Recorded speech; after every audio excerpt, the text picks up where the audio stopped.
Sir, senior faculty members, colleagues, students, ladies and gentlemen. After the exhaustive talk by Dr. Ankur, I'll be taking you to a pediatric topic, that is biliary atresia. I'm grateful to ILBS for this opportunity to talk on a topic of my interest for more than 20 years. So I'll be talking about recent insights in biliary atresia. Biliary atresia is a dreadful disease. It has remained so for more than 200 years, ever since it was first picked up in 1810. It has been described as the darkest chapter in pediatric surgery and recently also in pediatric hepatology, because it is very frustrating when you do all the things that are needful and still you lose children, especially in countries like ours where the patients come late.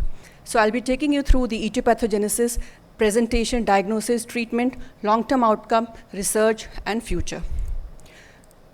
Talking about the etiopathogenesis, the proposed pathways for the two forms of biliary atresia include perinatal infection for the perinatal biliary atresia, which is the more common one that we see, and embryonic biliary atresia may be because of abnormal bile duct development. The etiology remains unknown, multifactorial. Viral infections have been implicated, autoimmune reactions, genetic predisposition, with risk factors independently being premature birth, low birth weight, mainly because of poor development of the biliary tree, and also a family history of liver disease.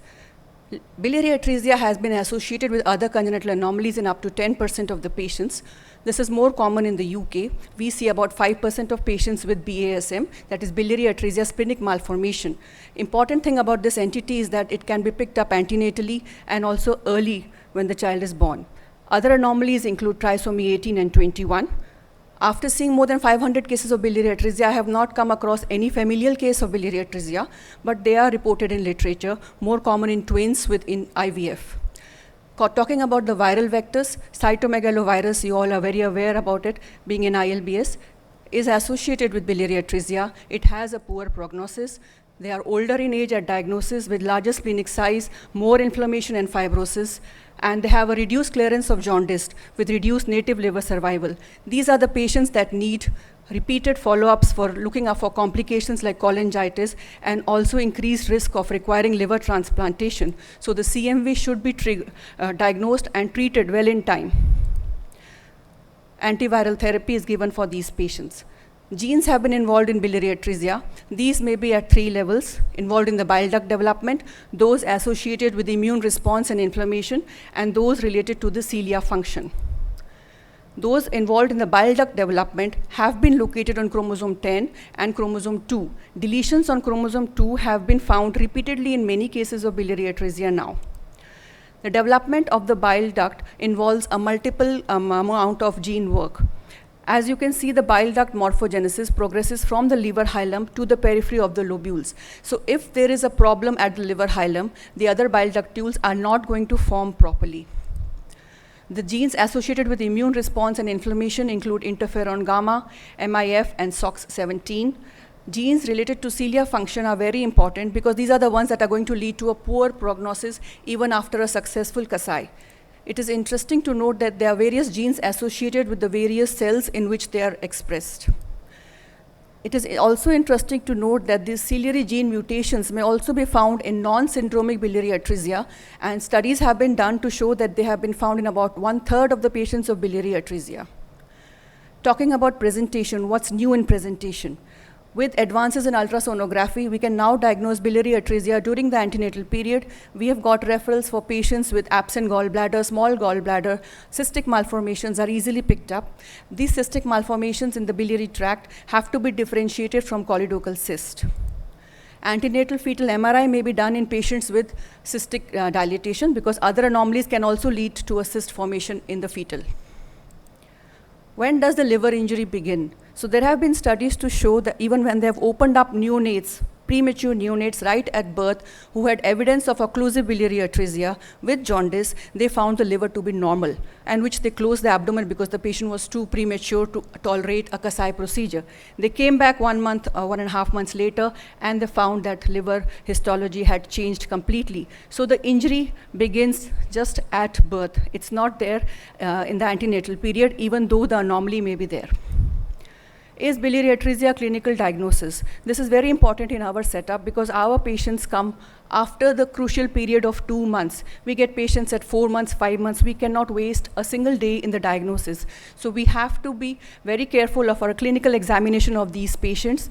Our liver edge has to be palpated very properly. If it is a sharp liver edge, we take it as a cirrhotic liver. If it is rounded, then you can think of neonatal hepatitis. But if the age is more than a month, very fast diagnosis has to be made, basically based on the stool color. So you have to give patients the priming with phenobarbital, and if the stool color changes from white to light yellow, you can do a HIDA scan to confirm if needed. Otherwise, the patient goes to theater, and the confirmative diagnosis is a peroperative cholangiogram in the presence of a small gallbladder. If the gallbladder is not there, it's biliary atresia just on opening the abdomen. What is the role of MRCP in the diagnosis of biliary atresia? It has a very limited role, only in the postoperative patients whom we want to see how the Kasai patient is behaving and the patency of the reconstructed bile duct, or in cases of choldocal cyst where we want to see intrahepatic biliary dilatation. Those are the cases where MRCP may be offered, because in neonates, MRCP is done under general anesthesia. A novel method of quick diagnosis has been the microRNA assay, which is coming up, but it's quite expensive.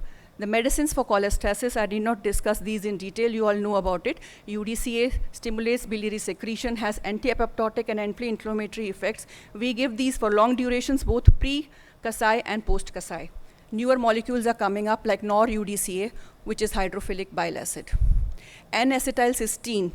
I came across this medicine when I went to UK in 2014, where Dr. Davenport was giving it routinely in all his patients. At that time, he didn't know what's going to happen. He was giving it as an IV infusion.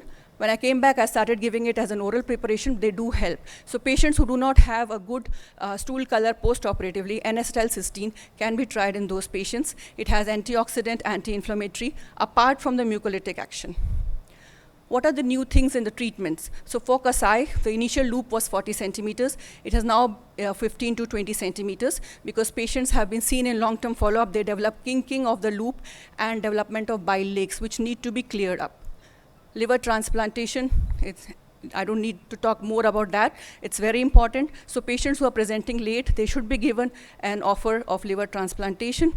But we have to be very careful with our prognosis, because there are patients who are diagnosed even before 2 months of age. And if somebody tells them about liver transplantation at that age, they don't even go for the Kasai. Extended Kasai portoenterostomy has been done. It is useful in those patients where you do not get bile flow when you open up the bile ducts. So if the bile flow is not there, an extended dissection may be done to look for the bile flow in the edges. Laparoscopic Kasai portoenterostomy has also been done. The Japanese have good results. That's because their patients come early. Our patients come late with lots of collaterals, so it's not easy to do a laparoscopic procedure in them. Robotic may be of advantage in these patients because the suturing is better with robotic. Liver transplantation remains the definitive treatment. The long-term survivals are good. The live donor results are better than the deceased hold, and the split deceased have the poorest of the results.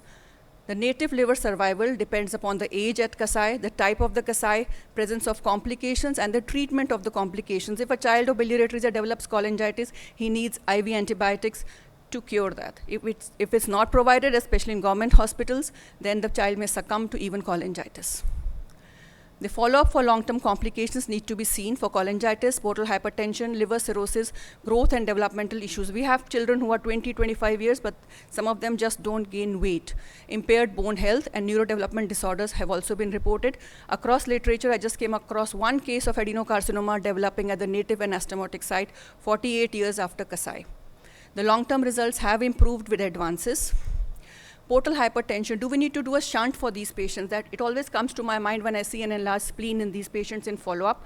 So the indications for shunt is only if there is repeated bleeding despite endoscopic therapy, refractory ascites, or hypersplenism, because the complications of shunt are also there, including shunt thrombosis, encephalopathy, infection, and worsening liver function. What about girls with biliary atresia? Will they get pregnant? What happens during that time? So the liver functions need to be assessed in all girls with biliary atresia at puberty. It is the liver function at puberty that will ultimately predict the clinical course, including the safety of pregnancy for these girls. In Japan, the Japanese Pediatric Surgical Society surveyed around 140 institutions. They did have cases of pregnancy, 16 pregnancy, 23 deliveries, and 2 cases of abortion, but only 18% of patients were free of symptoms. This is very important to note. So one needs to have a follow-up for these patients to look for their liver health before pregnancy, because there may be a deterioration of liver function, cholangitis, portal hypertension, and even maternal fatigue, which is very important after the childbirth when the mother cannot take care of the child. Vaccinations need to be given, and if the girl is not fit, then contraceptive counseling needs to be done. Talking about research, I'll talk about some research that I did as a part of my PhD in biliary atresia and stem cells. We used bone marrow mononuclear cells in an animal model and then in a human model.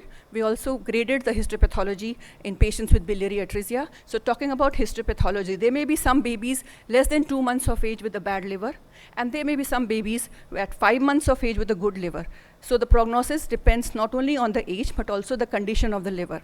The important finding that we found in these patients, despite improved survival and reduced liver function, better liver functions with bone marrow mononuclear cells, was the CD34 positive nucleus within the hepatocyte of the patient, which came 2 years after giving the bone marrow mononuclear cells. So the case scenario which we usually come across in our setup is a 2-year-old child, post-Kasai, having cirrhosis, ascites. What to do for these children with bile lakes? So we tried to give stem cell mobilization with colony granulocyte stimulating factor in some of these patients. I'll talk about one of that such case. So post-Kasai, there was a bile lake in September 2017.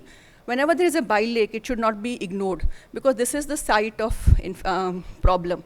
It needs to be evacuated, emptied, or connected to a jejunal loop. So we went in and connected another jejunal loop to this bile lake. This child was 2 years at that time. He had portal hypertension. You can see the engorged veins there. The grastim continued. This is 2019 follow-up, and this is a recent follow-up, 9 years now, jaundice free, and the liver looks much better on the ultrasonography. What about alternative pathways for stem cell proliferation? Whenever you operate upon children with biliary atresia, you find the liver is too big. There's hardly any place in the abdomen. So if little bit of ascites also develops, that's going to lead to atelectasis, hepatopulmonary syndrome, and all the sequelae after that. So can hepatic regeneration by partial liver resection help in such patients? It will trigger an alternative pathway for stem cell mobilization. So we thought we'll remove a non-anatomical left lateral segment of the liver to initiate the alternative pathway of hematopoietic bone marrow stem cells reaching there and leading to proliferation to fight over the fibrosis. So a part of the liver was resected. I've been doing this in all my patients since 2015 for biliary atresia, and found better results as compared to those in which it was not done. Talking about the future, newer surgical techniques need to be refined to get better outcomes. Gene therapy may help some patients in whom there are anomalies picked up. Cell therapy is a way to go, but with caution. Exosomes may help in a big way, but they will need repeated medications. And novel medications to reduce inflammation and scarring in the liver are most important to take care of those with successful Kasai for the ongoing cholangitis that is going on.